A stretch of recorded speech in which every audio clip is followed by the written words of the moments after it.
ان الحمد للہ نحمده ونستعینه ونستغفره ونعوذ باللہ من شرور انفسنا ومن سیئات اعمالنا من يهده اللہ فلا مضل له ومن يضلل فلا هادی له واشهد ان لا الہ الا اللہ وحدہ لا شریک له واشهد ان محمدا عبده ورسوله اما بعد فان خیر الحدیث کتاب اللہ وخیر الہدی ہدی محمد صلی اللہ علیہ وآلہ وسلم وشر الامور محدثاتها وكل محدثۃ بدعہ وكل بدعۃ ضلالہ وكل ضلالۃ فی النار۔ اعوذ باللہ السمیع العلیم من الشیطان الرجیم من ہمزہ ونفخہ ونفثہ بسم اللہ الرحمن الرحیم رب اشرح لی صدری ویسر لی امری واحلل عقدۃ من لسانی یفقہوا قولی۔ بسم اللہ الرحمن الرحیم ان اللہ وملائکتہ یصلون علی النبی یا ایہا الذین آمنوا صلوا علیہ وسلموا تسلیما۔ اللہم صلی علی محمد وعلی آل محمد کما صلیت علی ابراہیم وعلی آل ابراہیم انک حمید مجید۔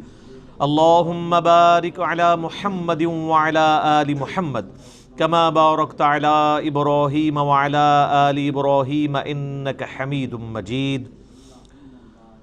اللہم ربنا آتنا فی الدنیا حسنۃ وفی الآخرۃ حسنۃ وقنا عذاب النار۔ لا الہ الا انت سبحانک انی کنت من الظالمین۔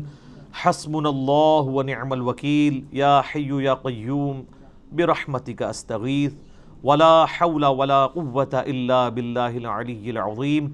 ربنا آتنا من لدنک رحمۃ وہیئ لنا من امرنا رشدا۔ آمین۔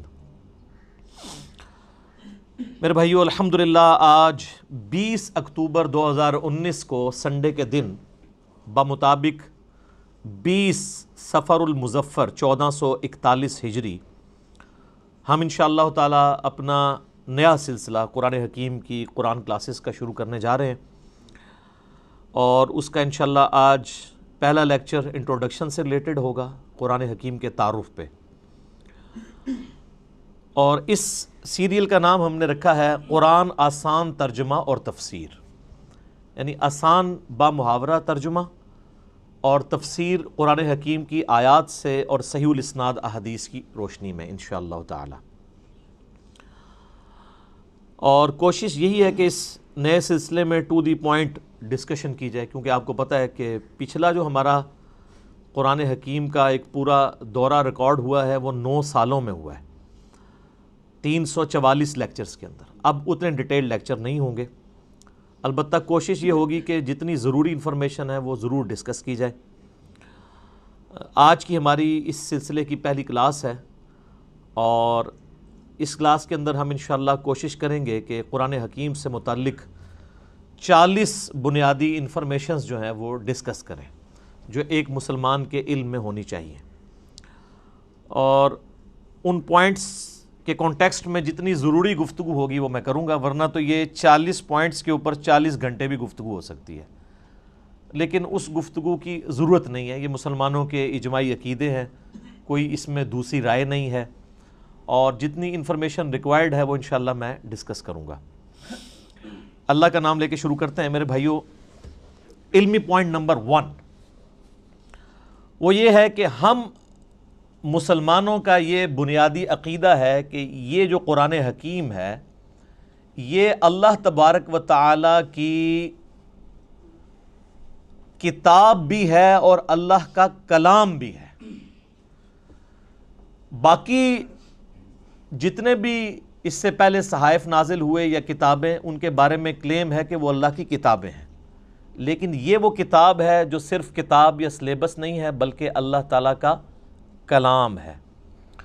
اور اس کا ثبوت قرآن حکیم میں سورہ التوبہ کی سٹارٹ میں ہی آتا ہے کہ جنگ کے دوران اگر کافر تم سے پناہ مانگیں تو انہیں پناہ دے دو، اور کسی ایسی جگہ پہ ان کو قید کرو جہاں پر وہ اللہ کا کلام سنے، حتی یسمع کلام اللہ، یہاں تک کہ وہ اللہ کا کلام سنے۔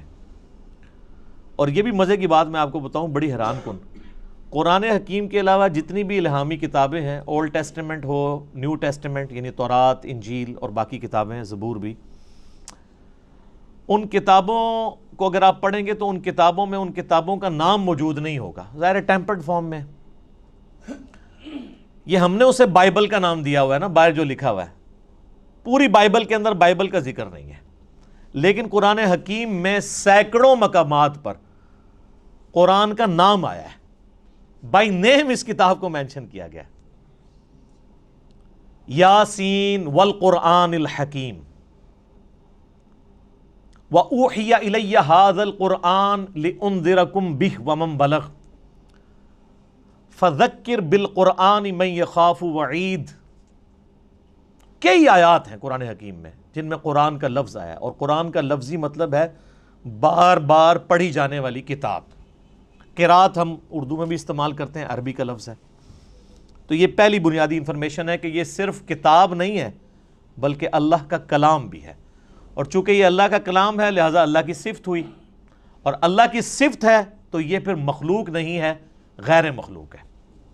البتہ جو ہمارے پاس اس وقت یہ بائنڈنگ کے اندر قرآن موجود ہے، اس قرآن کے یہ جو صفحے ہیں یہ تو ظاہر مخلوق ہے، کریشن ہے، اس کے اوپر جو سیاہی ہے پرنٹنگ کی وہ بھی کریشن ہے، اس کا گتا بھی یہ بھی کریٹڈ ہے، لیکن اس کے اندر جو کلام لکھا ہوا ہے اگرچہ وہ کاتب کی رائٹنگ ہے وہ بھی کریشن ہے، کریٹڈ ہے، مخلوق ہے، لیکن جو کلام لکھا گیا ہے جسے ہم پڑھتے ہیں یا سنتے ہیں وہ غیر مخلوق ہے، وہ اللہ کی صفت ہے۔ اور اسی لیے آپ دیکھیں کہ سورۃ الاعراف میں آتا ہے نا کہ حضرت موسیٰ علیہ السلام نے خواہش کا اظہار کیا تھا کہ اے اللہ میں تجھے دیکھنا چاہتا ہوں، تو اللہ نے کیا فرمایا تھا؟ تو مجھے نہیں دیکھ سکتا، تو پہاڑ کی طرف دیکھ، اگر یہ پہاڑ میری تجلی سے قائم رہا تو پھر تم بھی یہ یعنی ایزیوم کر سکتے ہو کہ مجھے بھی دیکھ سکو گے۔ پہاڑ پہ جب اللہ کی تجلی اللہ تعالیٰ نے ڈالی جو سورۃ الاعراف میں آتا ہے، تو اس کی وجہ سے پہاڑ جو ہے وہ ریزہ ریزہ ہو گیا، اور سورۃ الاعراف میں آتا ہے کہ اس تجلی کے انڈائریکٹ مشاہدے کی وجہ سے موسیٰ علیہ السلام بھی بے ہوش ہو گئے۔ یہ علیحدہ بات ہے کہ آپ کے بزرگ کلیم کرتے ہیں کہ وہ اللہ کا دیدار کرتے ہیں، کیونکہ وہ تو کہانی ہے، یہ قرآن ہے، یہ ہے سچائی۔ تو یعنی اللہ تعالیٰ کی صفات کے اثرات کیا ہیں، اور سیم اسی طرح کی چیز قرآن حکیم کے بارے میں سورۃ الحشر میں آئی ہے، لو انزلنا ھذا القرآن علی جبل، اگر ہم یہ پہاڑ پر نازل کر دیتے تو پہاڑ بھی اس قرآن کے نزول کی وجہ سے پھٹ جاتا، ریزہ ریزہ ہو جاتا۔ کیوں؟ کیونکہ قرآن اللہ کی صفت ہے، اللہ کا کلام ہے، کلام متکلم کی صفت ہوتا ہے نا، تو اس کا ایفیکٹ یہی ہونا تھا جو اللہ تعالیٰ کی ذات کا ایفیکٹ ہے کہ قرآن اگر کسی پہاڑ پر نازل ہوتا تو وہ بھی اس قرآن کے رعب کی وجہ سے ریزہ ریزہ ہو جاتا۔ سر یہ ہمارے محبوب صلی اللہ علیہ وآلہ وسلم کا مبارک سینہ ہے کہ جس پہ آلموسٹ 23 سال تک قرآن نازل ہوتا رہا ہے، اور اگر آپ بخاری مسلم کی احادیث اٹھا کے دیکھیں تو نبی علیہ السلام کے اوپر ایک کیفیت طاری ہو جایا کرتی تھی جب قرآن کا نزول ہوتا تھا، اور سخت سردیوں میں بھی بخاری مسلم کے الفاظ ہیں کہ آپ صلی اللہ علیہ وآلہ وسلم کے مبارک چہرے پر یعنی پسینہ بہنا شروع ہو جاتا تھا، اتنا وحی کا بوجھ ہوتا تھا،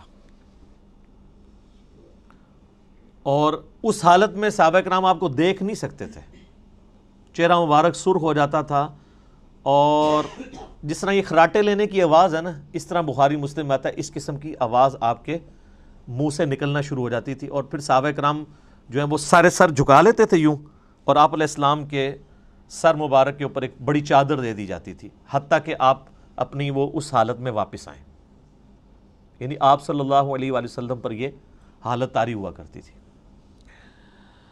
اب یہ علمی پوائنٹ نمبر 1 ہوا ہے جی، ابھی صرف ابھی میں اس پہ اور بھی بول سکتا ہوں، لیکن میں جو فی البدی چونکہ میں نے گفتگو کرنی ہوتی ہے، رٹی رٹائی نہیں ہوتی، پوائنٹس میں نے صرف لکھے ہیں کہ مجھے یاد رہے کہ کوئی پوائنٹ سکپ نہ ہو، ادروائز اگر میں ایک ایک پوائنٹ کے اوپر نوٹس بناؤں نا تو پھر یہ 40 لیکچرز میں صرف قرآن کا تعارف ہی ختم ہو، لیکن وہ پھر آپ انٹرسٹ لوز کر جائیں گے. بس اتنی بات کی جائے جو آپ کے انٹرسٹ کی چیز ہے, جس میں آپ کا پریویس نالج بھی انوالو ہو, کچھ نئی بات بھی آپ کی انفارمیشن میں آ جائے. علمی پوائنٹ نمبر 2, ہم مسلمانوں کا یہ اجماعی عقیدہ ہے کہ قرآن حکیم اللہ تعالیٰ نے اپنے آخری پیغمبر سیدنا و مولانا امام اعظم محمد رسول اللہ صلی اللہ علیہ وآلہ وسلم پر نازل فرمایا ہے. یعنی یہ قرآن حکیم سلیبس کی فارم میں نبی علیہ السلام کے ہینڈ اوور نہیں کیا گیا, بلکہ آپ پر یہ نازل ہوا ہے, آپ کے سینہ مبارک کے اوپر. اور اس قرآن کی اتھینٹسٹی آپ صلی اللہ علیہ وآلہ وسلم کی مبارک زبان ہے, اسی لیے آپ کے کریکٹر کو منوایا گیا ہے. سورہ یونس کے سٹارٹ میں بھی آیت نمبر 15-16 میں آتا ہے نا کہ اے نبی علیہ السلام ان سے فرماؤ میں اتنا عرصہ تم میں رہا ہوں, کیا تم نے اس سے پہلے کوئی ایسی بات مجھ سے سنی ہے؟ یعنی میں صادق اور امین ہوں, میں نے کبھی دعویٰ نبوت نہیں کیا اس سے پہلے, نہ کوئی یعنی میری کوئی ایسی خواہش تم نے کبھی آبزرو کی ہو, تو اچانک یعنی چند دنوں کے بعد میں یہ کلیم کر رہا ہوں کہ یہ اللہ کی طرف سے مجھ پر کتاب نازل ہوئی ہے, تو یہ اس بات کا ثبوت ہے میری پریویس زندگی.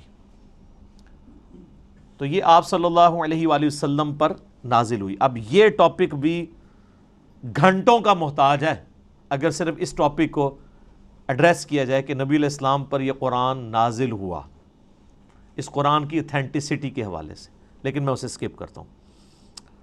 علمی پوائنٹ نمبر 3, ہم مسلمانوں کا یہ عقیدہ ہے کہ قرآن حکیم باللفظ محفوظ ہے.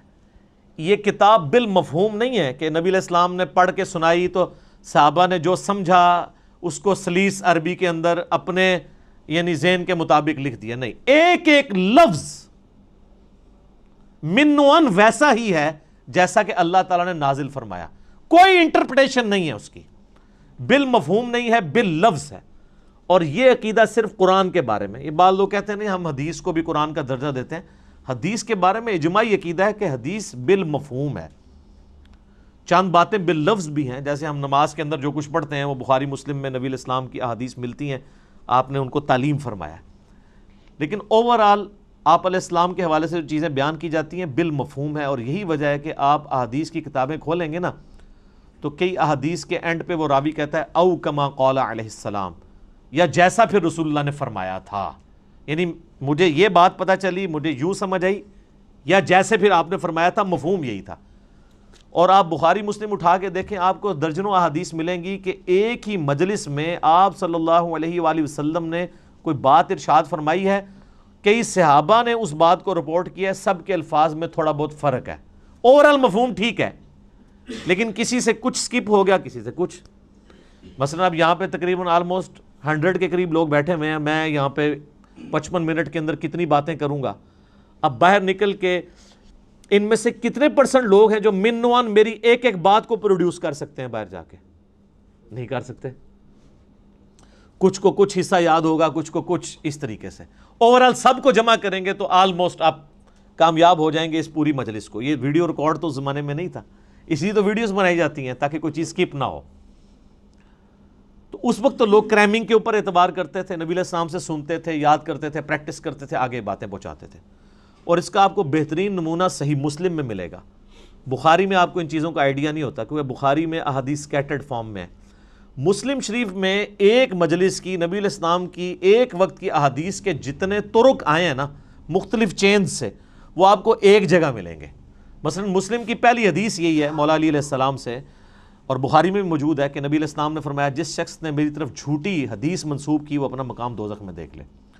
اب یہ حدیث آپ کو سیدنا علی سے ملے گی, سیدنا عبداللہ ابن عباس سے ملے گی, سیدنا ابو ہریرہ سے, سیدنا جابر بن عبداللہ سے, سیدنا انس ابن مالک سے, سیدنا مغیرہ ابن شعبہ سے رضی اللہ عنہم اجمعین وعلیہم السلام اجمعین, 7-8 صحابہ سے ایک ہی حدیث ملے گی. اور امام مسلم نے اس کو ایک ترتیب سے نا اس مجلس میں یہ جو نبی علیہ السلام کا فرمان تھا ایک ایک صحابی سے وہ لے کے ہیں, تو آپ کو ان کے آپس کے الفاظ میں بھی 19-20 کا فرق نظر آئے گا, لیکن مفہوم ایک ہی ہوگا.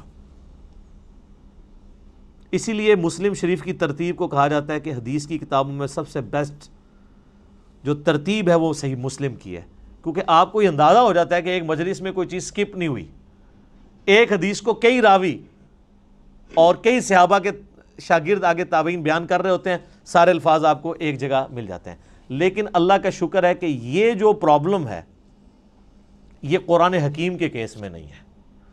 قرآن یہ دو گتوں کے درمیان پوری دنیا کے اندر ایک ہی قرآن ہے اللہ کے فضل سے. سنی ہو، شیعہ ہو، ان کے آف شوٹس ہوں، حنفی، شافعی، مالکی، حنبلی، بریلوی، دیوبندی، اہل حدیث، اثنا عشری میں شیعہ کے اندر اثنا عشری ہوں، زیدیہ ہوں، سب کے سب، ایون آغا خانی ہوں، ان کے پاس بھی یہی قرآن ہے.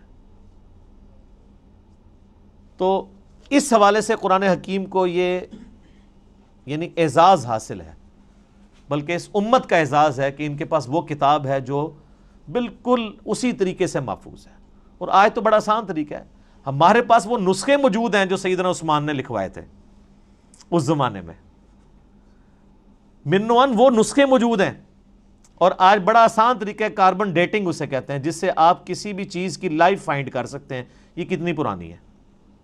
آپ کو پتہ ہے پچھلے دنوں برمنگم کے میوزیم کے اندر ایک قرآن کا نسخہ ملا تھا، اس میں سورہ طٰہٰ کی اور بعض اور آیات یعنی کچھ ان کو صفحات ملے تھے، بھیڑ کی اس کے اوپر کھال کے اوپر لکھے ہوئے، کچھ ہڈیوں کے شانے پہ جس طرح اس زمانے میں لکھے تھے. تو اس کی کاربن ڈیٹنگ انہوں نے کروائی ہے، اور وہ بی بی سی کی رپورٹ ہے، کسی مسلمان نے نہیں بنائی ہے، غیر مسلم ہے. اس میوزیم کا انچارج جو ہے وہ غیر مسلم ہے، اور ان کی ویڈیو چڑھی، آپ یوٹیوب پہ جا کے لکھیں اولڈسٹ ورژن آف قرآن. وہ تو ورژن کہتے ہیں، ورژن تو ہے ہی نہیں، قرآن تو ایک ہی ہے. تو وہ آپ کو مل جائے گا، اس کی کاربن ڈیٹنگ کرائی ہے، وہ سیدنا عثمان کے زمانے کا قرآن ہے، اور کوئی فرق نہیں ہے الحمدللہ. اور اللہ نے ایسی حفاظت لی ہے. قرآن حکیم کا ایک نسخہ جو حضرت عثمان تلاوت کر رہے تھے، اور اس نسخے کے اوپر ان کے خون کے قطرے گرے تھے جب ان کو شہید کیا گیا، اور وہ بھی کمال آیات ہیں سورہ البقرہ کی، فَسَيَكْفِيكَهُمُ اللَّهُ، ان کے مقابلے پر اللہ تجھے کافی ہے. ان آیات کے اوپر سیدنا عثمان کا خون گرا تھا. وہ آج بھی خون کا دھبا اور وہ نسخہ محفوظ ہے توپ کاپی میوزیم ٹرکی کے اندر. ایک اسی طرح کا نسخہ جو حضرت عثمان نے لکھوایا تھا وہ رشیا کے میوزیم میں ہے. تو سیم وہی قرآن ہے جو ہمارے پاس ہے، جو تاج کمپنی چھاپ رہی ہے، یا ضیاء القرآن پبلیکیشن والے چھاپ رہے ہیں، یا انٹرنیشنل لیول کے اوپر وہ جو کاتب ہے عثمان طٰہٰ دمشق کا، بلکہ علماء سے معذرت کے ساتھ یہ لفظ دمشق ہے، یہ یعنی بلو بائنڈنگ میں چھپتا ہے سعودیہ سے، اور یہی ریڈ بائنڈنگ میں ایران سے چھپتا ہے. بالکل اندر ایک طرح کا قرآن ہے، اور ہر صفحے پہ آیت ختم ہو رہی ہے. کاتب نے اتنے مہارت سے اس کو لکھا ہے کہ ہر صفحے کے اینڈ آیت کے اوپر ہوتا ہے. یہ وہی قرآن ہے. کاربن ڈیٹنگ سے بھی آپ چیک کر سکتے ہیں کہ باللفظ قرآن حکیم محفوظ ہے. اور پھر اللہ نے اس کو ذریعہ محفوظ کا ہونے کا جو ہے وہ حفاظ کو بنایا ہے. آپ نے کبھی قرآن حکیم کے اینڈ پہ دیکھا ہے اس کی تصدیق کون کرتا ہے؟ 3-4 حفاظ کا لکھا ہوتا ہے ہم نے اس قرآن کو لفظ بہ لفظ پڑھا ہے، اس میں کوئی غلطی نہیں ہے. تو حافظ کہاں سے پڑھ رہے ہوتے ہیں؟ اپنی یادداشت سے. قرآن اللہ تعالیٰ نے عملی تواتر سے حفاظ کے ذریعے محفوظ کیا ہے. اس وقت دنیا میں لاکھوں میں نہیں ملینز میں لوگ موجود ہیں جن کو یہ کتاب ازبر ہے. کتنا بڑا معجزہ ہے. آپ انڈونیشیا کا مسلمان اٹھائیں، افریقہ کا مسلمان اٹھائیں، رشیا کا مسلمان اٹھائیں، سب کانٹیننٹ کا مسلمان اٹھائیں، کہیں سے شروع کریں، آدھی آیت پڑھیں، اس سے اگلی وہ دوسرا پڑھے گا، ہو ہی نہیں سکتا کوئی اختلاف آ جائے. اور اتنا یہ محکم سسٹم ہے کہ غلطی کر ہی نہیں سکتا. امام کعبہ بھی اگر اپنی تلاوت میں بھولتا ہے نا تو پیچھے سینکڑوں لوگ لقمہ دے دیتے ہیں. اور سر یہ بھی دیکھیں قرآن کا، اس وقت کسی کا احترام نہیں ہوتا کہ آگے کون کھڑا ہوا ہے. قرآن میں اگر کوئی ذرا سی بھی ڈنڈی بات نماز کے اندر لقمہ مل جاتا ہے. یہ قرآن کتنی بڑی حفاظت ہے. تو صرف یہ لکھے ہوئے کے اوپر اعتماد نہیں ہے، لکھنا تو ظاہر امپورٹنٹ ہے کیونکہ الذی علم بالقلم، اللہ نے قلم کے ذریعے قرآن سکھایا ہے، علم سکھایا ہے، اور وہ قرآن بھی نبی الاسلام نے اس طریقے سے ٹرانسفر. لیکن یہ زبانی بھی مسلمانوں نے اسے یاد کیا ہے، اور ریٹن فارم میں یہ نسخے موجود ہیں. جب کبھی بھی کوئی ایشو آتا ہے، اب تو خیر آتا ہی نہیں ہے، اتنے اسٹیبلش ہو چکے ہیں، اب تو سافٹ ویئرز بن چکے ہیں، پی ڈی ایفs موجود ہیں. اب تو کوئی کبھی آپ نے دنیا میں سنا ہے کوئی ایشو آیا کہ اس لفظ تھلے زہر ہے یا زبر ہے؟ کبھی سر یہ کئی کافر جو مسلمان ہوئے ہیں نا، ان کے لیے سب سے بڑی اٹریکشن یہ ہے کہ قرآن کا ورژن ہی کوئی نہیں، ایک ہی قرآن ہے۔ یہ جو امریکن تھے وہ پروٹیسٹنٹ کرسچن یوسف ایسٹس 80s میں مسلمان ہوئے ہیں۔ آپ ذرا ان کی وہ ویڈیو دیکھیں جس میں انہوں نے بتایا ہے کہ میں مسلمان کیسے ہوا ہوں۔ اس میں انہوں نے بتایا کہ جب مجھے پہلی دفعہ پتہ چلا نا کہ قرآن کا ورژن ہی کوئی نہیں ہے، کیونکہ ان کی تو سب سے بڑی مصیبت ہی یہ ہے کہ بائبل کے کتنے ورژن ہیں اور قرآن ایک ہی ہے پوری دنیا کے اندر۔ اس نے کہا میں کیسے مان لوں کہ یار اتنی پرانی کتاب ہے، پرنٹنگ میں کئی بار کوئی لفظ ٹوٹ جاتے ہیں، لیکن ان کو پتہ نہیں کہ پرنٹنگ نے نہیں اسے محفوظ کیا، مسلمانوں کے سینے نے محفوظ کیا، سینوں نے۔ اور نبی علیہ السلام کی حدیث ہے المستدرک للحاکم میں صحیح سند کے ساتھ، انٹرنیشنل نمبر کے مطابق 399، کہ اللہ تعالیٰ میری امت کو کبھی گمراہی پہ جمع نہیں ہونے دے گا، جماعت پہ اللہ کا ہاتھ ہے، قیامت تک اجماع امت اللہ کی حفاظت میں، اور قرآن حکیم کی حفاظت اللہ تعالیٰ نے امت کے اجماع کے ذریعے کروائی ہے۔ یہ قرآن ہمارے سامنے تو نہیں نازل ہوا، امت کے اجماع نے اسے ٹرانسفر کیا، یعنی امت میں کوئی دوسری رائے نہیں ہے۔ ایک تو وہ رائے نا جو مناظروں میں ہوتی ہے کہ جی وہ آپ کی کتابوں میں یہ لکھا ہوا ہے تو وہ کہتے ہیں آپ کی کتابوں میں یہ لکھا ہوا ہے، وہ ساری فضول باتیں ہیں۔ نہ سنی ان روایتوں کو آن کرتے ہیں، نہ شیعہ ان روایتوں کو آن کرتے ہیں۔ قرآن حکیم محتاج نہیں ان روایتوں کا، جو عملی تواتر سے چیز نقل ہوئی ہے۔ دنیا میں 1000 مسلمان بھی کھڑے ہو کے کہیں یہ آیت ایسی نہیں ایسے ہے، آج تک تو کوئی نہیں کھڑا ہوا، نہ ہوگا اللہ کے فضل سے۔ وہ کہہ رہے ہیں جی پچھلے دنوں جی وہ اسرائیل والوں نے جی ایک صورت بنا کے پوری چڑھا، اور سارے اسرائیل والے پورا قرآن بنا کے اور چڑھا دیں۔ آپ کو یقین نہیں کہ اس کی حفاظت کا ذمہ کس نے لیا ہوا ہے؟ اللہ نے۔ صحابہ کرام کو تو شاید یہ آیت نہ سمجھ آئی ہو اس وقت، ایمان بالغیب ہی ہو، انا نحن نزلنا الذکر وانا لہ لحافظون، سورۃ الحجر آیت نمبر 9۔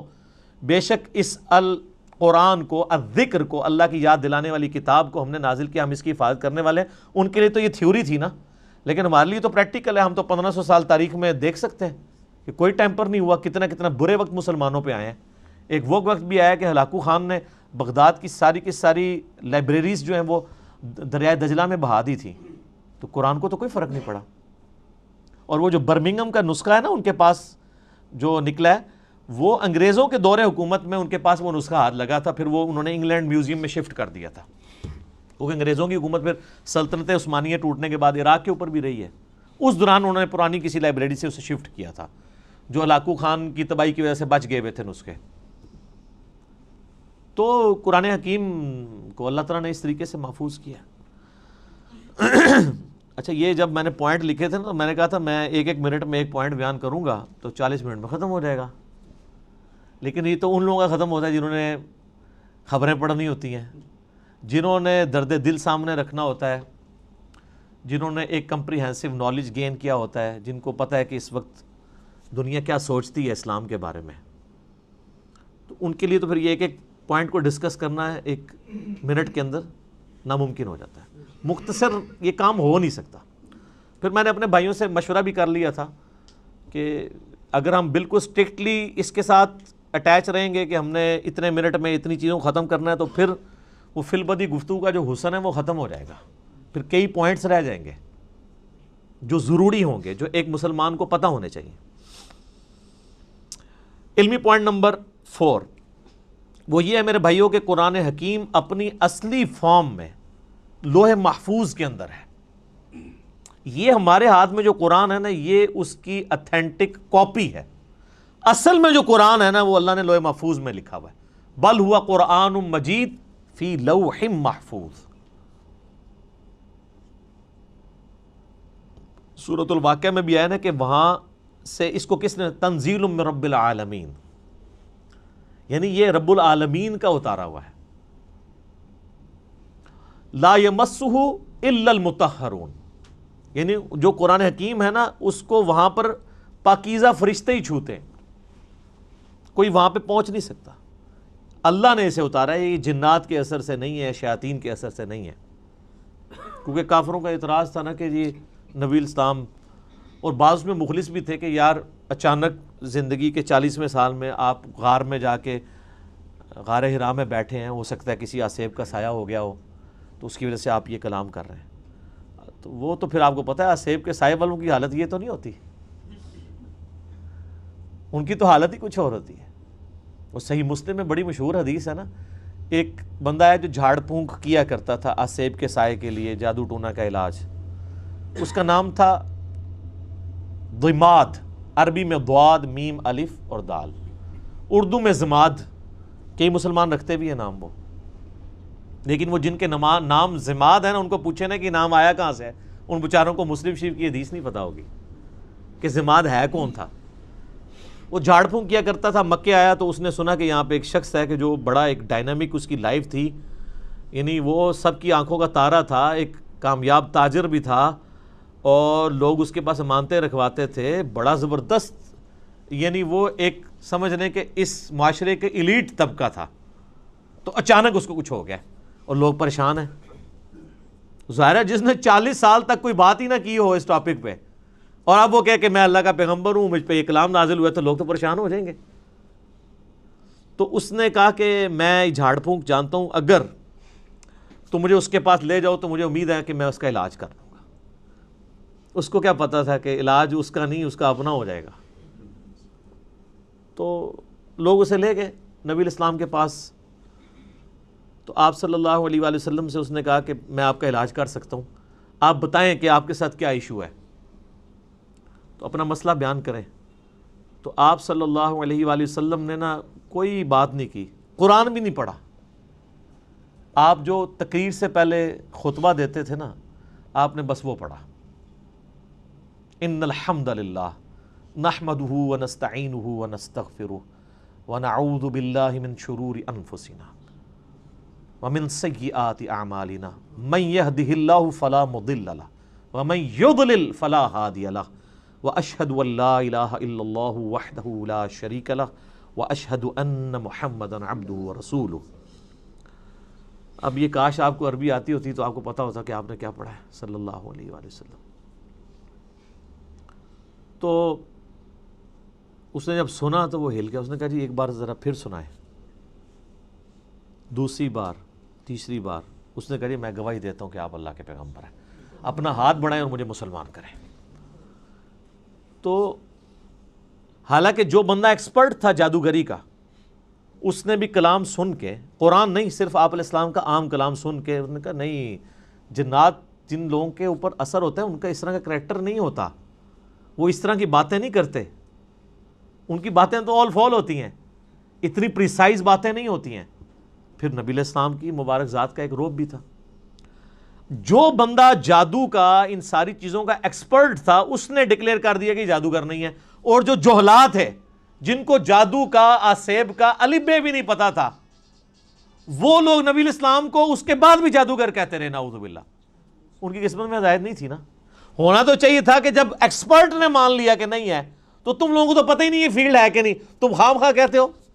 جیسے معذرت کے ساتھ آج کی دنیا میں آپ کو مثال دوں، میرے بارے میں علماء کہتے ہیں جاہل ہے، اس کو تو عربی بھی نہیں آتی، اس کو تو پڑھنا ہی کچھ نہیں آتا، وہ قرآن دیکھ کے بھی غلط پڑھتا ہے، وہ پڑھ ہی نہیں سکتا۔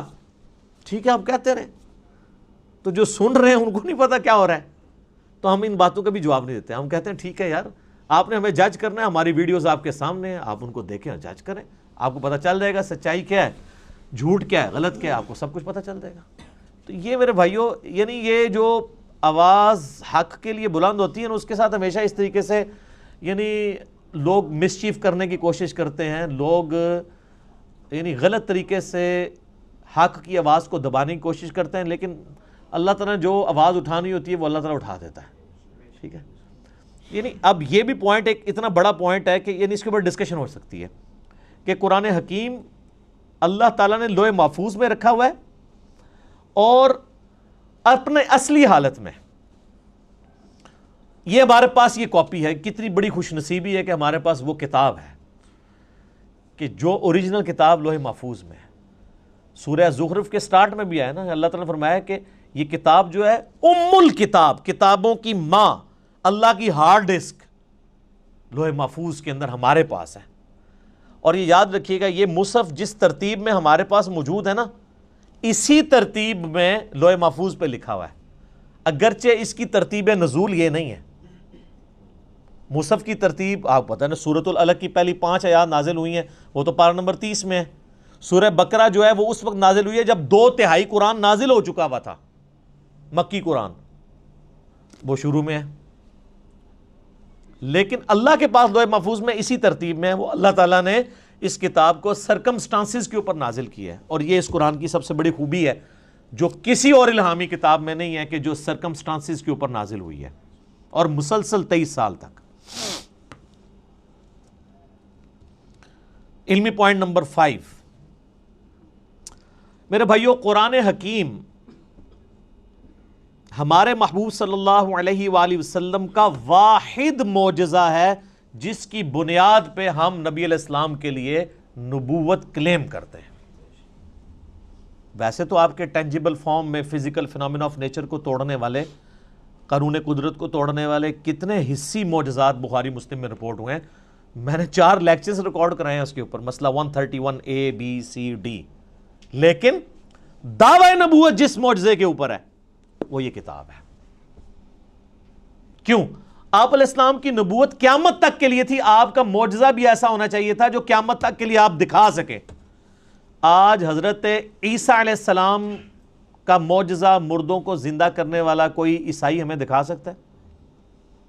ہم بھی مانتے ہیں عیسیٰ علیہ السلام کو، ہم بھی نہیں دکھا سکتے کوئی ویڈیو۔ کوئی یہودی حضرت موسیٰ علیہ السلام کے عصا کو دوبارہ آج اژدہا بنا کے دکھا سکتا ہے؟ ہم بھی نہیں دکھا سکتے۔ وہ آپ جناب عصا اگر مل بھی جائے کہیں سے، آپ چاہے وہ امام کعبہ کے ہاتھ میں دے دیں، آپ ویٹیکن سٹی میں بیٹھے ہوئے کرسچن پوپ کے ہاتھ میں دے دیں، یا یروشلم میں بیٹھے ہوئے یہودی پریسٹ کے ہاتھ میں دے دیں، یا آپ کے جتنے رحمت اللہ علیہ ہیں اور غوث اور اقداب اور جن کے بارے میں آپ کا کلیم ہے، ان کے ہاتھ میں دے دیں ان کو کہ اس کو پھینک کے ذرا اژدہا بنا کے بتائیں۔ نہیں بنا سکتے۔ وہ حضرت موسیٰ کے ہاتھ تک ہی معجزہ تھا۔ لیکن یہ وہ کتاب ہے جو نبی علیہ السلام کے پاس معجزہ، صحابہ کے پاس معجزہ، تابعین، تبع تابعین، قیامت تک آنے والے آخری انسان کے لیے بھی معجزہ ہے، مسلمان نہیں، انسان کے لیے بھی، اور ہر زمانے کے ٹیسٹ پہ پورا اترتا ہے۔ اسپیسیفکلی تو یہ پورا اترا اس ٹیسٹ میں کہ عرب کے لوگ اپنے آپ کو اتنا بڑا فصیح اللسان سمجھتے تھے کہ وہ ادر دین جو نان عرب ہیں، عربیوں کے علاوہ جو لوگ ہیں، ان کو وہ کہتے تھے یہ اجمی ہیں، گونگے، یہ بول نہیں سکتے۔ اور یہ حقیقت ہے کہ عربی لوگوں کی فساد اتنی تھی کہ وہ عام گفتگو بھی شاعری کے انداز میں کر لیتے تھے فی الودی۔ لیکن جب قرآن نازل ہوا، ان بڑے بڑے شعراء نے بھی اپنے کلام پھاڑ دیے کہ یار یہ کلام کمال کلام ہے۔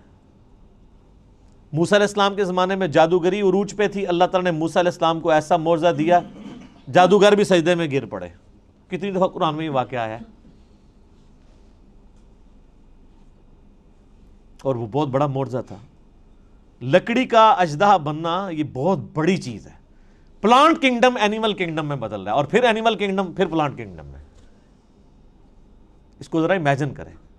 عیسیٰ علیہ السلام کے زمانے میں طب، ڈاکٹری بڑی عروج پہ تھی، ان کو بڑا فخر تھا، لیکن کوئی ڈاکٹر مادرزاد کوڑی اور اندھے کو آنکھیں دے سکتا ہے؟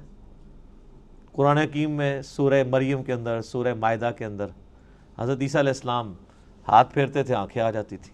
سارے ڈاکٹر فیل ہو گئے، انہوں نے کہا یہ ڈاکٹری سے آج نہیں پاسبل، ڈاکٹری سے آنکھ کسی بندے کی آپ لگاتے ہیں دوسرے کو، اور آنکھ ہو ہی نہ، اور اس میں مٹی رکھ کے اور ایک پرندے کی مورت بنا کے مٹی کی پھونک مارتے تھے، اللہ کے اذن سے وہ پرندہ بن جاتی تھی۔ اب کون سا ڈاکٹر یہ کام کر سکتا ہے؟ قرآن حکیم کے زمانے میں شاعری عروج پہ تھی، اللہ تعالیٰ نے کلام بھی ایسا دیا کہ شعراء فیل ہو گئے۔ لیکن یہ اس پہ ختم نہیں ہے، قیامت تک کے لیے جو جو وقت کا ٹیسٹ آئے گا اس پہ یہ کتاب پوری اترے گی۔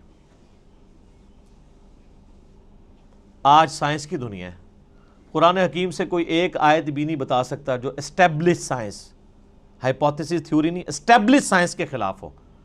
اس کے برخلاف ہم آپ کو کئی باتیں بتا سکتے ہیں جو قرآن حکیم ایسی کرتا ہے جو پرانی سائنس ان باتوں کی تصدیق نہیں کرتی تھی، لیکن آج کی سائنس ان باتوں کی تصدیق کرتی ہے۔ جس میں سب سے بڑی بات، ہم نے اپنے بچپن میں یہ چیزیں پڑھی ہوئی ہیں کہ جی زمین جو ہے وہ ساکن ہے اور سورج اس کے گرد چکر لگاتا ہے. شروع میں بچوں کو سمجھانے کے لیے پڑھا دیتے تھے نا, بعد میں پھر وہ چیزیں, لیکن یہ سٹارٹ بھی ہوئی تھی تھیوری سائنس میں. قرآن بہت پہلے سے کہہ رہا ہے کلٌ فی فلک یسبحون, تمام اجرام فلکی جو ہیں وہ تیر رہے ہیں آسمان میں, اور تیرنا بیک وقت تیرنے میں ایک چیز فلوٹ بھی کرتی ہے اور اپنے محور کے گرد بھی گھومتی ہے. جو بھی آپ کوئی بھی گول چیز اگر سمندر میں پھینک دیں نا وہ فلوٹ کرنے کے دوران اپنے محور کے گرد گھومے گی بھی ان ویوز کی وجہ سے. اللہ نے لفظ بھی ایسا استعمال کیا ہے کہ نہ صرف وہ کسی اور چیز کے گرد ریوالو کر رہی ہیں بلکہ اپنے ایکسس کے گرد, اپنے محور کے گرد بھی وہ چیزیں گھوم رہی ہیں. تو قرآن حکیم تو اس چیز کو پہلے ہی ایڈریس کر چکا ہے. اس حوالے سے آپ ایک میرا کلپ بھی ہے Quran and modern versus modern science, وہ آپ دیکھ لیں. ڈاکٹر ذاکر نائک کا بھی ایک ویڈیو ہے پرانی, پھر انہوں نے دوبارہ سے ریکارڈ کرائی تھی, وہ بھی آپ دیکھ لیں. ڈاکٹر مورس بوکائل ایک فرینچ سرجن تھے جو مسلمان ہوئے, تو انہوں نے کتاب وہ لکھی Bible Quran and science, Urdu میں ترجمہ ہوا ہے لیکن وہ ترجمہ بھی اردو والا بھی اتنا مشکل ہے کہ عام بندوں کو سمجھ نہیں آتا. بہتر یہ کہ آپ اسے انگلش میں ہی پڑھیں. تو انہوں نے یہی ثابت کیا ہے کہ اس ماڈرن دور میں جتنی بھی الہامی کتابیں ہیں وہ سائنس کے ٹیسٹ کو پاس نہیں کرتی سوائے اس کتاب کے. ان میں سائنٹیفک فالٹ موجود ہے. وہ فالٹ اس لیے نہیں ہے کہ ان کتابوں میں کوئی اللہ تعالیٰ کو کوئی غلطی لگی ہے, وہ اس لیے کہ وہ کتابیں ٹیمپرڈ فارم میں تحریف شدہ ہیں. یہ کتاب محفوظ ہے, وہ بھی اگر محفوظ ہوتی تو اس میں کوئی اینٹی سائنس سٹیٹمنٹس نہ آتی. تو یہ ایک علیحدہ سے ٹاپک ہے, گھنٹوں بولا جا سکتا ہے, لیکن میں اسے سکپ کرتا ہوں. علمی پوائنٹ نمبر 6, اور وہ ہے میرے بھائیوں قرآن حکیم کی پیش گوئی اگلی کتابوں میں بھی موجود ہے, اس سے پہلے جو گزر چکی. اگلی سے مراد ہوتا ہے جو آگے گزر چکی. ہم ویسے اگلی سے مراد کرتے ہیں جو آگے آنے والے ہیں, لیکن اردو تھوڑی سیکھیں. اگلے سے مراد ہوتا ہے جو پہلے لوگ گزر چکے ہیں. ہم پچھلے ہیں جو پیچھے پیچھے ان کے آ رہے ہیں, کیونکہ لوگ اپنی منزل کی طرف جا رہے ہیں نا. صحابہ کرام ہمارے اگلے ہیں, ہم ان کے پچھلے ہیں. تو جن کو اردو نہیں آتی وہ بیچارے الٹ سمجھ رہے ہوتے ہیں. تو اگلی کتابیں ہیں تورات, زبور, انجیل, اولڈ ٹیسٹمنٹ, نیو ٹیسٹمنٹ کی فارم میں جو اویلیبل ہیں, ان کتابوں میں اس کی پیش گوئیاں موجود ہیں الکتاب کی فارم میں, کہ الکتاب اس طرح آخری پیغمبر کے اوپر نازل ہوگی. نبی علیہ السلام کی پریڈکشنز موجود ہیں. سورۃ الاعراف میں آتا ہے, اللہ تعالیٰ فرماتا ہے کہ ان کے اندر وہ پیغمبر آئے ہیں جن کی یہ پیش گوئیاں تورات اور انجیل کے اندر لکھی ہوئی پاتے ہیں.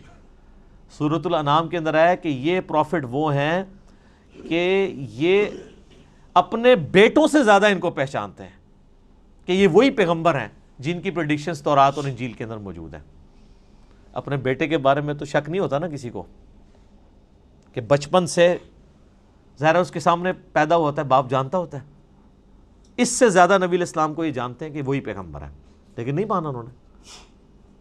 نہیں ماننا ہوگا تو آپ جتنے مرضی دلائل رکھیں. ایون آج ٹیمپرڈ فارم میں جو تورات اور انجیل موجود ہے نا, اس میں بھی آپ کو نبی علیہ السلام کی پروفیسیز مل جائیں گی. اس کے اوپر بھی کئی ایک ویڈیوز نیٹ کے اوپر رکھی ہوئی ہیں. Similarities between Christianity and Islam, similarities between Hinduism and Islam. Doctor Zakir Naik کی ویڈیوز ہیں, انہوں نے کتنی چیزیں پروف کی ہیں, موجود ہیں, جس سے, اور یہ بیسیکلی انہوں نے زیادہ تر محنت تو کی تھی احمد دیدار صاحب نے رحمہ اللہ تعالی, انہی سے ہی کاپی کیا ہے انہوں نے, خصوصاً کرسچینٹی کے پوائنٹ آف ویو سے. باقی جہاں تک ہندوازم اور باقی چیزوں کا تعلق ہے وہ ڈاکٹر ذاکر نائک کو کریڈٹ جاتا ہے کہ یہ انہوں نے ویلیو ایڈیشن کی ہے احمد دیدار صاحب کے کام کے اندر, کوئی شک نہیں اس کے اندر. تو آپ پروفیسیز دیکھیں. اس وقت جو آپ کو وہ انارکلی جو بازار بائبل سوسائٹی والوں کو آپ لیٹر لکھیں, وہ فری آپ کے گھر بائبل بھجوا دیں گے. نیٹ کے اوپر PDF رکھا ہوا ہے. ویسے وہ منگوانے سے پہلے قرآن جو آپ کے گھر غلاف میں ہے اس کو خود پڑھ لیں. لوگ وہ بائبل منگوا لیتے ہیں,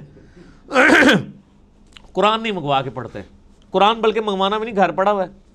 میں اسی لیے قرآن کے غلافوں کے بڑا خلاف ہوں. یہ غلاف کے اندر جو قرآن ہے کو نہیں کھولتا, کیونکہ جب بندہ یہ تصور کرتا ہے نا اس کو یوں یوں کر کے کھولنا ہے, پھر یوں یوں بند کرنا ہے, وہ بند ہی پڑا رہتا ہے.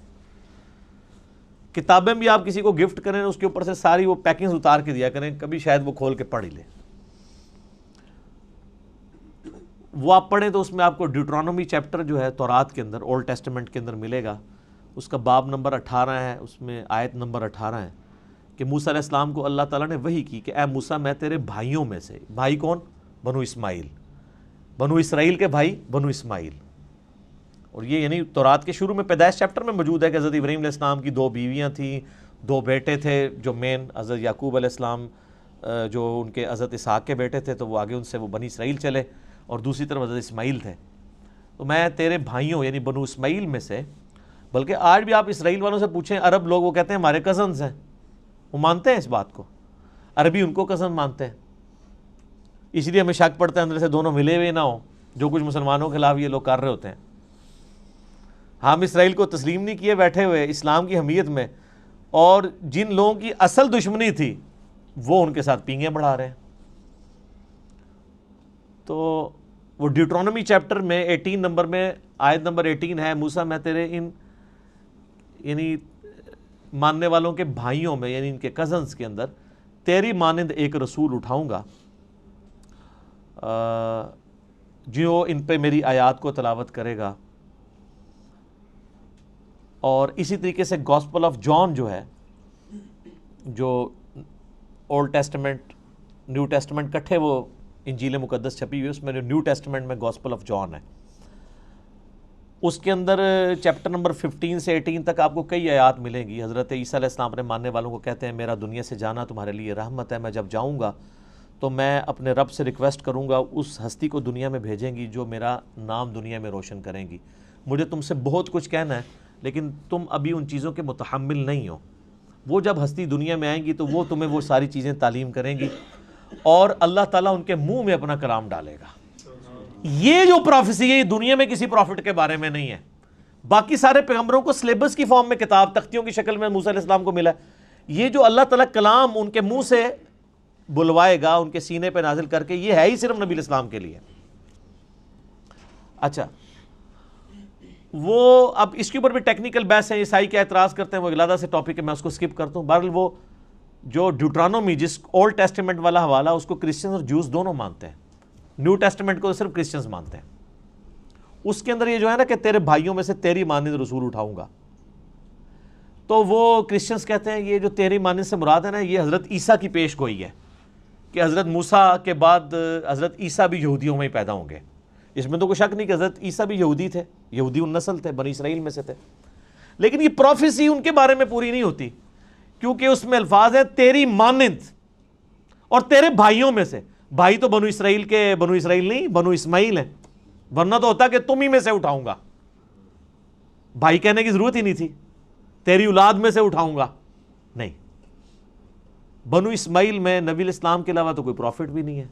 اور تیری مانند میں دیکھیں کیا قیامت مضمر ہے کہ حضرت موسیٰ علیہ السلام کی مانند ہمارے ہی پیغمبر ہیں صلی اللہ علیہ وآلہ وسلم. حضرت موسیٰ علیہ السلام کی نیچرل ڈیتھ ہوئی ہے، حضرت عیسیٰ علیہ السلام کی نیچرل ڈیتھ نہیں ہوئی، بلکہ اللہ نے ان کو اٹھا لیا. چلیں کرسچنز کے نزدیک وہ شہید کر دیے گئے، نیچرل ڈیتھ نہیں ہوئی. تو حضرت موسیٰ علیہ السلام کی مانند ہمارے محبوب صلی اللہ علیہ وآلہ وسلم ہیں، حضرت عیسیٰ نہیں ہے. اچھا، حضرت موسیٰ صاحب امت پیغمبر تھے، 6 لاکھ کا لشکر لے کے نکلے، اور حضرت عیسیٰ علیہ السلام کے اوپر صرف 12 بندے ایمان لے کے آئے تھے، اور ان کی جان بھی اللہ نے بچائی ان کو زندہ اٹھا کے. ہمارے محبوب صلی اللہ علیہ وآلہ وسلم بھی صاحب امت تھے. آپ کی مبارک زندگی میں 1 لاکھ سے زیادہ لوگ آپ پہ ایمان لا چکے تھے، اور آج تو ماشاءاللہ آپ دیکھ لیں باہر ہیں.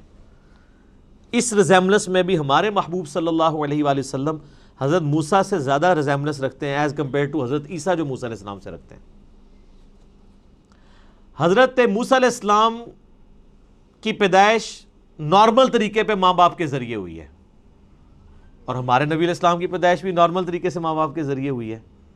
لیکن حضرت عیسیٰ علیہ السلام کی پیدائش نارمل نہیں ہے، معجزانہ طور پہ اللہ تعالیٰ نے ان کو پیدا کیا. اس ریزیملنس میں بھی ہمارے نبی علیہ السلام حضرت موسیٰ کی مثل ہیں، حضرت عیسیٰ علیہ السلام ان کی مثل نہیں ہے. اس قسم کی کئی اس طریقے سے نئی شریعت، حضرت عیسیٰ علیہ السلام تو 10 کمانڈمنٹس کو اسٹیبلش کرنے آئے تھے، کوئی نئی شریعت نہیں لے کے آئے.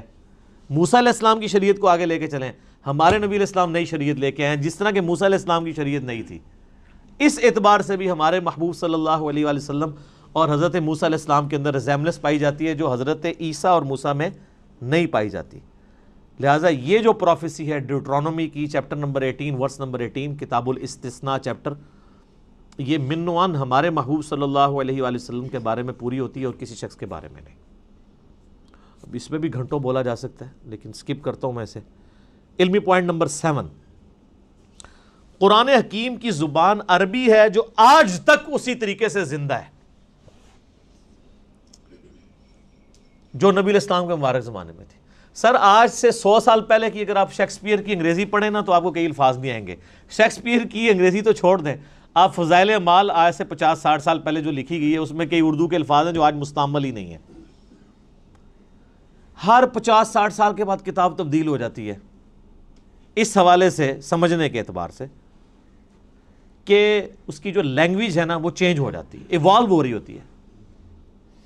لیکن عربی ایسی ایوالو ہوئی ہے کہ قرآن حکیم کی برکت سے اللہ نے اسے چینج نہیں ہونے دیا. آج بھی وہی عربی بولی جا رہی ہے حجاز کے اندر اور پورے ایریے کے اندر. عربی زبان کو فریز کر دیا ہے قرآن حکیم نے.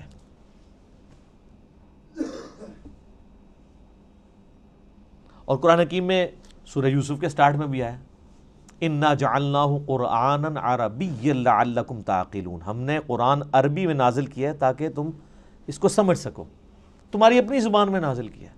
سورہ انبیاء میں آیا کہ تم غور نہیں کرتے، یہ وہ کتاب ہے جس میں تمہارا ذکر موجود ہے، اس کے ساتھ تم مانوس ہو، تمہاری اپنی لینگویج میں بات ہو رہی ہے. پھر اس طریقے سے قرآن حکیم میں آئے یہ فصیح اللسان عربی زبان کے اندر ہے. پھر اللہ تعالیٰ نے قرآن حکیم میں یہ بھی فرمایا کہ یہ کہتے ہیں اس نے کوئی اجمی غلام چھپا کے رکھا ہوا ہے جو اسے پڑھاتا ہے یہ کتاب. تو اللہ نے فرمایا کہ کیسا اجمی غلام ہے کہ جو کتاب ہے وہ فصیح عربی کے اندر ہے اور اجمی اس کو سکھا رہا ہے.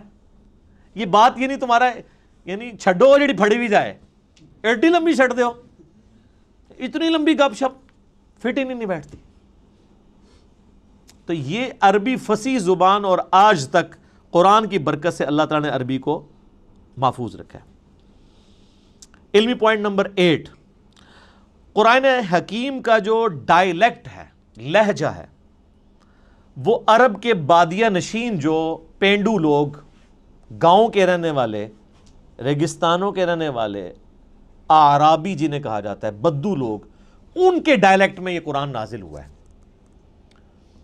یعنی جس طرح آپ آج بھی دیکھ لیں، ایک ہے شہری پنجابی عجیب پٹھی سیدھی، اور ایک ٹھیٹھ گاؤں کے لوگوں کی پنجابی ہے. اس کے ڈائلیکٹ میں اور شہری پنجابی کے ڈائلیکٹ میں کتنا فرق ہے. اور ایک ہے لکھنؤ کے لوگوں کی، یو پی کے لوگوں کی اردو، اور ایک ہے ہم پنجابیوں کی اردو. ڈائلیکٹ میں فرق ہے. ہم اردو زبان کو سیکھ تو ضرور سکتے ہیں، اس ڈائلیکٹ کو بھی سیکھ سکتے ہیں، لیکن پھر بھی کہیں نہ کہیں پکڑے جاتے ہیں کہ پنجابی ہیں.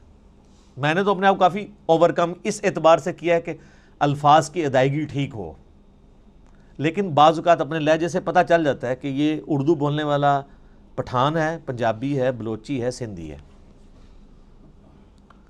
تو اس اعتبار سے جو ڈائلیکٹ ہے نا قرآن کا، وہ ہے عرب کے بادیہ نشین لوگوں کی عربک کا. اور وہ آج بھی آپ عرب میں چلے جائیں نا، وہ اسی طریقے سے وہی عربی بولتے ہیں. ویسے آپ اپنے علاقوں میں بھی دیکھیں، آپ لاہور میں چلے جائیں تو اور طرح کی پنجابی ہے، فیصل آباد والوں کی اپنی پنجابی ہے. اور اگر آپ سیالکوٹ میں چلے جائیں، سیالکوٹ والے جب اردو بھی بول رہے ہوتے ہیں ہمیں پتہ چل جاتا ہے یہ سیالکوٹ کا بندہ ہے، کیونکہ وہ اس کو اپنے اسی سٹائل میں بول رہے ہوتے ہیں.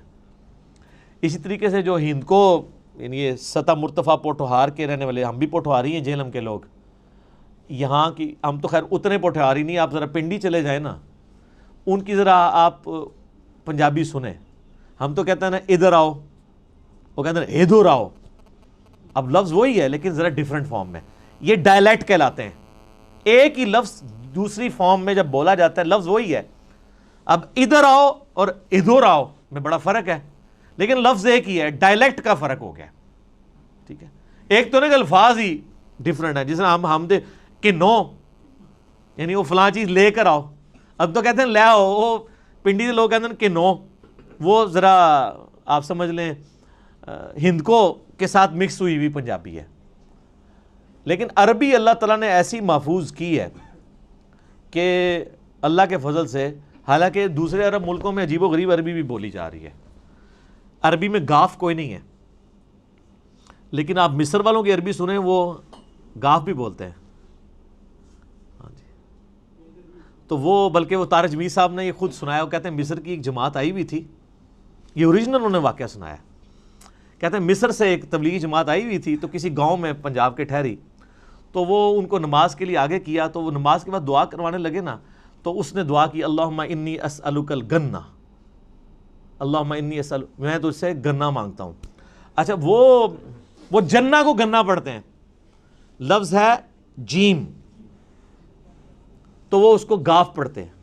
جیسے کئی لفظ گاف ہیں عربی میں جیم پڑھے جاتے ہیں. یہ شیخ عبد القادر جو جیلانی ہیں، ان کا نام ہے شیخ عبد القادر گیلانی. جب یہ عربی میں گیا نا، تو عربی میں تو گاف نہیں ہوتی تھی، تو ان کو جیلانی کہنا شروع کر دیا، گاف کو جیم بنا. جیسے کراچی ہے، تو کراچی اب چھ تو ہوتی نہیں عربی میں، کراچی اگر کوئی وہ عربی بولے گا تو وہ کراچی تو نہیں بولے گا. پاکستان کو وہ باکستان بولتے ہیں، کیونکہ پا نہیں، پے ہوتی نہیں ہے، تو وہ بے بولتے ہیں اس کی جگہ. تو طارق جمیل صاحب کہنے لگے کہ وہ بار بار دعا کر رہے تھے اللہم انی اسألک الگنہ، وہ کہہ رہے تھے، وہ جنہ کو گنا پڑھ رہے تھے. تو وہ جناب وہ گاؤں کے لوگ اتنے سارے گنے لا کے انہوں نے اگلی نماز میں وہاں رکھ دیے. انہوں نے کہا جی گنے پہ مانگنے نے. ظاہر ہے اس سے آپ ہمارے لوگوں کی بھی جہالت دیکھ لیں کہ ان کو بھی عربی کوئی نہیں آتی نا، ورنہ وہ اللہم انی اسألک یہ ان کو سمجھ آ رہی ہوتی، ان کو بس یہی سمجھ آیا گنا گنا وہ کہہ رہے ہیں، شاید گنا شوق سے کھاتے ہیں. تو وہ جنہ کو گنا پڑھ رہے تھے.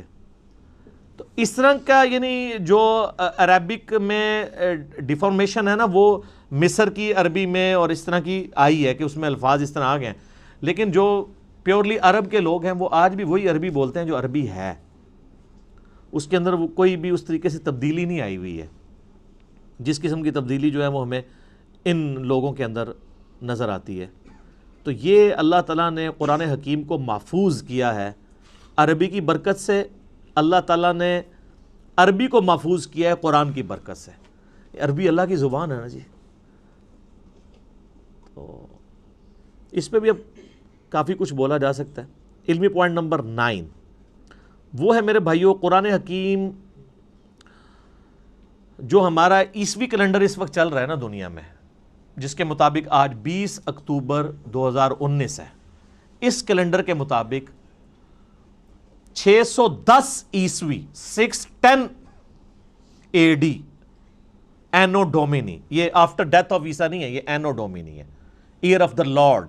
حضرت عیسیٰ کی پیدائش کے سال کو یعنی ڈکلیئر کیا گیا تھا 1 عیسوی، ان کی ڈیتھ کو نہیں. یہ AD سے مراد ڈیتھ نہیں ہے، یہ لیٹن لینگویج کا لفظ ہے، اینو ڈومینی کا مخفف ہے. اس پہ میرا یوٹیوب پہ کلپ بھی ہے، عیسوی کیلنڈر ورسز ہجری کیلنڈر. یہ دونوں اللہ کے کیلنڈر ہیں، وہ سورج کے اعتبار سے چلتا ہے، دوسرا چاند کے اعتبار سے. لیونر اور سولر دونوں ہی اللہ کے ہیں. 610 عیسوی سے لے کر 632 عیسوی تک، یعنی نبی علیہ السلام کی وفات 632 میں ہوئی، اس پیریڈ آف ٹائم کے اندر قرآن حکیم نازل ہوا ہے.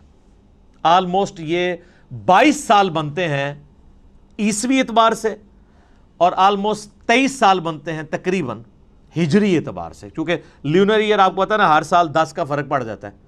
یہ تو تقریباً 365 دنوں کا سال ہوتا ہے، اور جو دوسرے والا سال ہے وہ 355 دنوں کا. تو 10 سال کا فرق پڑتا رہے 20 سال تک، تو 200 دن کا فرق پڑ گیا نا، آلموسٹ پونے سال کا فرق پڑ جاتا ہے. تو وہ فرق نظر آتا ہے. تو اس دوران یہ قرآن حکیم نازل ہوا ہے، آلموسٹ 22 سال عیسوی اعتبار سے، اور آلموسٹ 23 سال جو ہے وہ ہجری اعتبار سے. اور علمی پوائنٹ نمبر 10 آج کا آخری، کیونکہ ٹائم بالکل قریب ہو چکا ہے، قرآن حکیم حجاز میں نازل ہوا ہے، نجد میں نازل نہیں ہوا. نبی علیہ السلام کا پورا جو ٹریولنگ کا حصہ ہے وہ سارا حجاز کا ہے. مکہ بھی حجاز میں ہے، مدینہ بھی حجاز میں، ایون آپ تبوک تک چلے گئے عرب کے اینڈ پہ، آپ یعنی وہ تہامہ کی جو پہاڑیاں ہیں ان کی اس سائڈ پہ حجاز ہے، اور وہ دوسری سائڈ نجد کہلاتی ہے نا. تو حجاز کے اندر قرآن نازل ہوا ہے، قرآن نجد میں نازل نہیں ہوا. یعنی وہ ٹائم اینڈ سپیس کی بات کر رہا ہوں. ٹائم اس کا 610 عیسوی سے 632 عیسوی ہے، اور سپیس اس کے نازل ہونے کی کون سی ہے؟ حجاز۔ پورے کا پورا قرآن جو ہے وہ حجاز کے اندر نازل ہوا ہے اور کسی ملک کے اندر نازل نہیں ہوا، یعنی عرب کی سرزمین میں نازل ہوا، اور عرب کی سرزمین میں بھی نازل ہوا ہے۔ نبی صلی اللہ علیہ وآلہ وسلم کچھ عرصہ مکہ رہے، 2/3 قرآن وہاں پہ نازل ہوا، پھر مدینہ شریف میں، پھر برزخی قرآن بھی ہے مکے سے مدینہ ہجرت کے دوران، پھر مدینے سے تبوک جاتے ہیں وہاں پہ بھی ہے، اور یہ آگے انشاءاللہ اگلے جو علمی پوائنٹس آئیں گے ان میں ڈسکس کروں گا کہ کسی صورت کا مکی یا مدنی ہونے کا یہ مطلب نہیں کہ 100% ہی وہ مکی اور مدنی ہے۔ بعض اوقات کئی آیات ہیں جو مکی ہیں اور مدنی صورتوں میں ہیں، کچھ مدنی آیات ہیں جو مکی صورتوں میں ہیں۔ اوورال زیادہ پیریڈ جس صورت کا ہوتا ہے اس اعتبار سے اسے مکی مدنی کہتے ہیں، اور بعض پوری بھی مکی اور مدنی ہے۔ لیکن ایک جو ہمارا یہ عقیدہ ہے کہ یہ قرآن حکیم آن دا فیس آف ارتھ جس سپیس میں نازل ہوا وہ سپیس تھی حجاز کی سپیس، عرب کا جو جزیرہ نما عرب ہے اس میں بھی حجاز والا پورشن جو ہے، یہ والا پورشن جو پہاڑوں کے اس طرف لائی کرتا ہے، تو یہ قرآن نجدی نہیں، یہ نجدی وہ بھی اب آپ کو پتہ ہے نجدی کہتے ہیں نا، نجدی ہو، تو قرآن حکیم نجدی نہیں ہے، قرآن حکیم حجازی ہے۔ ٹھیک ہو گیا؟ تو اللہ تعالیٰ سے دعا ہے جو حق بات میں نے کہی اللہ تعالیٰ ہمارے دلوں میں راسخ فرمائے، اگر جذبات میں میرے منہ سے کوئی غلط بات نکل گئی تو اللہ تعالیٰ ہمارے دلوں سے معاف کر دے، ہمیں کتاب و سنت کی تعلیمات پر عمل کر کے دوسرے بھائیوں تک پہنچانے کی توفیق عطا فرمائے۔ اللہم صلی علی محمد وعلی آل محمد کما صلیت علی ابراہیم وعلی آل ابراہیم انک حمید مجید۔ اللہم بارک علی محمد وعلی آل محمد کما بارکت علی ابراہیم وعلی آل ابراہیم انک حمید مجید۔ سبحانک اللہم وبحمدک اشہد ان لا الہ الا انت استغفرک واتوب الیک وما علینا الا البلاغ المبین۔ جزاکم اللہ خیرا۔